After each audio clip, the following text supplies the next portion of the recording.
شاہد خان افریدی اور ان کے داماد شاہین شاہ افریدی نے کپتانی کے معاملے پر اور ٹیم میں ہونے والی گروپنگ کے معاملے پر اپنی آواز اٹھا دی اور پریس کانفرنس میں بڑی بڑی باتیں بول دیں۔ پہلے تو ہم بات کرتے ہیں شاہد افریدی نے پریس کانفرنس میں اب اپنا اگلا نشانہ بنایا ہے پی C B chairman Mohsin Naqvi کو اور شاہین شاہ افریدی کی بات کریں تو شاہین شاہ افریدی نے پریس کانفرنس میں یہ کہا کہ میری تربیت ایسی نہیں ہے کہ میں ٹیم میں گروپنگ کروں، پاکستان کے امیج کو گراؤں، میں کبھی بھی ایسا نہیں سوچتا اور میں کپتانی کا تو بالکل نہیں سوچتا۔ شاہین شاہ افریدی، میں آپ کو بہت ہی زیادہ عزت دیتا ہوں، آپ ہمارے قابل عزت اور آپ نے پاکستان کو بڑی بڑی جگہوں پر جتوایا بھی تھا، لیکن وہ تب جب آپ کے اندر حب الوطنی کا جذبہ تھا، اب وہ نہیں ہے تو ہم آپ کی عزت نہیں کرتے۔ اگر آپ کی تربیت ایسی تھی تو آپ نے وہاں پر جو کیمپ تھا پاکستان کا جو کہ آرمی نے لگایا تھا کاکول میں ٹھیک ورلڈ کپ سے پہلے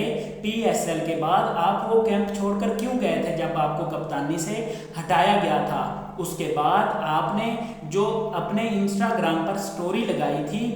پاکستان کرکٹ بورڈ کے خلاف، اس کا کیا مطلب ہو سکتا ہے اگر آپ کپتانی کے لیے نہیں کھیلتے؟ اس کے بعد ورلڈ کپ میں گروپنگ بنانے کے لیے جس میں آپ نے حارث رؤف کو، افتخار احمد جیسے چاچا لوگوں کو شامل کیا تھا، عماد وسیم کے ساتھ کی تھی، محمد عامر کو شامل کیا تھا، وہ گروپنگ آپ نے کیوں کی تھی؟ کپتانی کے لیے کی تھی۔ اس کے علاوہ اور آپ کس لیے یہ سارا ایجنڈا گاڑ رہے تھے، کس لیے یہ سارا ایجنڈا بابر اعظم کے خلاف کر رہے تھے؟ اگر آپ کو کپتانی نہیں چاہیے تھی تو 2023 کے ورلڈ کپ میں آپ فیئر ہو کر کیوں نہیں کھیلے تھے؟ آپ تو پاکستان کے پرائم فاسٹ بولر تھے۔ اگر آپ کو کپتانی نہیں چاہیے تھی تو 2023 کے ایشیا کپ میں جہاں پر پاکستان کی ٹیم نے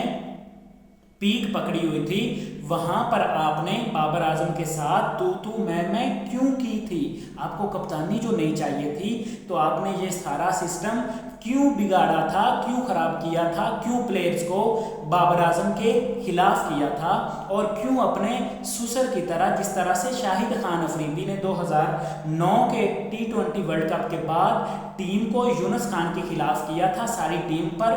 جو ہے شاہد افریدی نے ساری ٹیم کو قرآن پر ان کے حلف لیے اور یہ کہا کہ ہم یونس خان کی کپتانی کو گرائیں گے تاکہ شاہد افریدی کی کپتانی آ سکے، اور شاہد افریدی اس میں کامیاب بھی ہوا تھا اس چال چلنے میں۔ اور اس کے بعد اب شاہین شاہ افریدی کا بھی صرف یہی ارادہ تھا کہ بابر اعظم کو ویسے تو وہ گرا نہیں سکتا، صرف واحد یہی چیز تھی بابر اعظم کو گرانے کی جو کہ شاہین شاہ افریدی نے شروع کر دی تھی، لیکن بابر اعظم کا تو کچھ نہیں گیا، ابھی تک تو اس کو کپتانی سے بھی نہیں ہٹایا گیا۔ لیکن اس سے پہلے شاہین شاہ افریدی آپ پر کتنی جو ہے جگ رسائی ہوئی، آپ پر کتنی لوگ باتیں کر رہے ہیں، آپ کا مذاق اڑا رہے ہیں، آپ کی عزت نہیں رہی، لیکن بابر اعظم کی پہلے سے بھی زیادہ عزت بن چکی ہے۔ دوسری طرف جناب ان کے جو ہے سسر کو دیکھیں شاہد خان افریدی کو، وہ پہلے تو ہاتھ دھو کر بابر اعظم کے پیچھے پڑے ہوئے تھے، وہ بابر اعظم کو سکون اور چین کی سانس نہیں لینے دیتے تھے، وہ صرف اور صرف اس کے منہ میں جہاں پر بھی وہ پریس کانفرنس کرتا تھا، وہ بہت ہی قابل عزت ہے شاہد خان افریدی، میرا تو وہ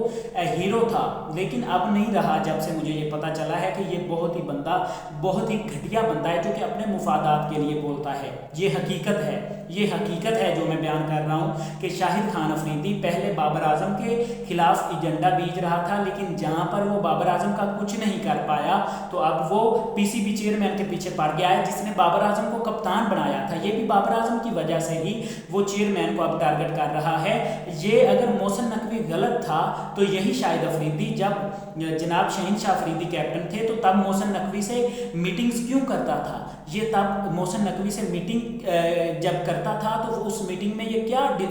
ڈیسائیڈ کرتا تھا، کیا اس سے باتیں کرتا تھا؟ تب تو وہ بہت ہی اچھا بندہ تھا، تب تو اس نے سارے عہدے سنبھالے ہوئے تھے۔ اب شاہد خان افریدی کا یہ کہنا ہے کہ محسن نقوی کو جو ہے وہ پی سی بی چیئرمین نہیں ہونا چاہیے، محسن نقوی کو کرکٹ کا نالج نہیں ہے، اس لیے محسن نقوی کو ریموو کر دینا چاہیے اور کسی نئے بندے کو یہاں پر چانس دینا چاہیے جسے کرکٹ کا کوئی پتہ ہو۔ اس کے علاوہ نہ صرف یہ بات کسی بلکہ شاہد خان افریدی نے یہ بھی بول دیا کہ پی سی بی چیئرمین